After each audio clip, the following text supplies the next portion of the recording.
Hey y'all, it's Crystal at mrshappyhomemaker.com, and I am making vegetable beef soup today. Not just any old vegetable beef soup, I'm making my favorite vegetable beef soup. And this is not the recipe that's on my blog, but it will be on my blog soon. The recipe that's on my blog I posted about 2 or 3 weeks ago. It is my most used vegetable beef soup. It's budget friendly, it's made with stew meat, and it's absolutely delicious and wonderful, and it's my go-to recipe.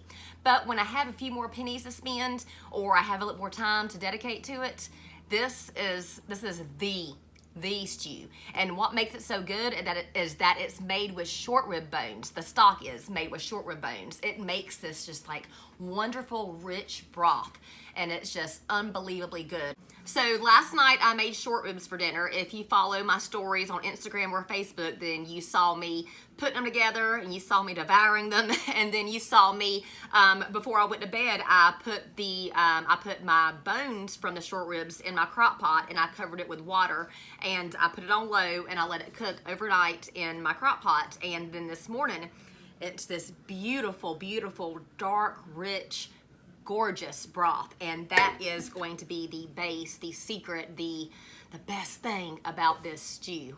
And the second thing is I don't use any kind of beef stew meat. This is special, so I get a chuck roast, and this is a 3 pound. I get a 2.5 to 3 pound chuck roast, and what I do is I sear it in the cast iron on each side. Not to where it's cooked. You see it's still, it's still pretty raw in the middle, but I sear it to where it's got that nice, awesome crust on there.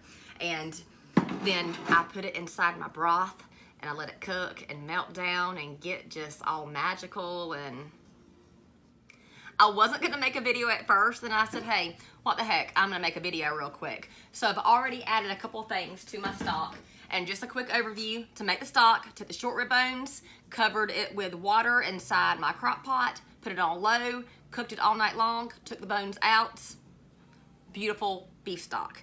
Then to this, I've already added 1 onion, or 1 medium yellow onion diced, and I've also added 1 28 ounce can of crushed fire roasted tomatoes.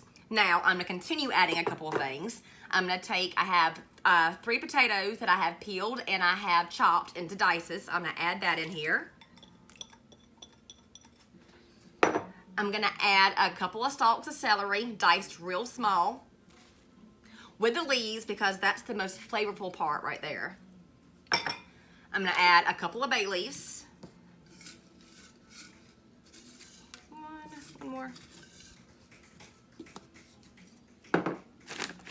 I'm gonna add 2 10-ounce bags of chopped green beans. You could also use canned green beans if you want to. Let me get some scissors.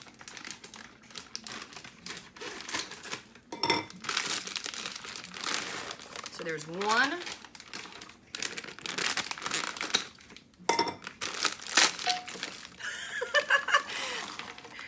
I ripped a little bit too much, but it like jumped into the hoop perfectly, or the crock pot. I called it a hoop. There we go. And I'm gonna get me a spoon. I never remember to grab a spoon. I always have to go back and get one. And give it a little stir around here. That already looks good. You can already tell how rich and beautiful this is going to be. And carrots. I have 1 can of carrots drained, and they came in slices, but I don't like my carrots in big pieces. I'm not, like, I eat carrots because I know that I need them, but I'm not a big carrot fan. But I can get them down if they're cooked, if they're, itty bitty. So these are itty bitty. And I'm gonna add those in there. And I'm not gonna add them all. I'm gonna leave a few in here because that's enough for me, to be honest with you. I'm gonna add some garlic powder, and it looks like this is the rest of my garlic powder. Time to go to Costco for more. And add that on here. Might as well just dump the rest of it out. Now I'm gonna add the chuck roast that I browned in my cast iron skillet a little bit ago. You can see what a nice crust it has on top, and it's still not cooked to the middle. It's got to cook the rest of the way in here, but that color adds flavor, you guys. So this is a 3 pound chuck roast. I will use the 2.5 to 3 pound chuck roast for this recipe. So I'm just gonna pop them in there like a pot roast, kinda.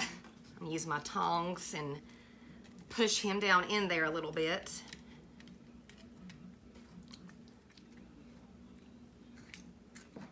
I'm going to season it with some salt and pepper. And sometimes I add corn to this, sometimes I don't. This time I'm not gonna add it because I'm doing a half of the Whole 30. I do it like every January to kind of detox my body from all the crap that I ate during November and December. And trust me, I ate a whole lot of crap in November and December. But anyway, you can add corn to this. I usually do. This time I'm opting not to because it's not allowed when you're doing the Whole 30 stuff. And now I'm gonna add some water to this just to fill it up to the brim.